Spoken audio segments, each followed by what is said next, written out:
Sobrang saya ng mga puso namin dahil nagkita ulit kayo. Nagkaroon kayo ng communication sa isa't isa. At sobrang close na kayo ngayon. Inaabangan ko kayo dati nung maliit pa kayo.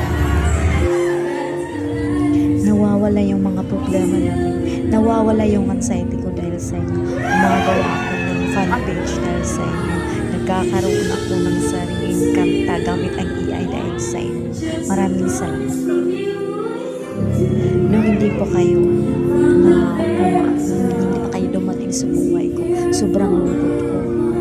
At saka nanginginig ko sa mga tayo may anxiety ako. Pero nang dumating kayo, sobrang saya ng puso ko.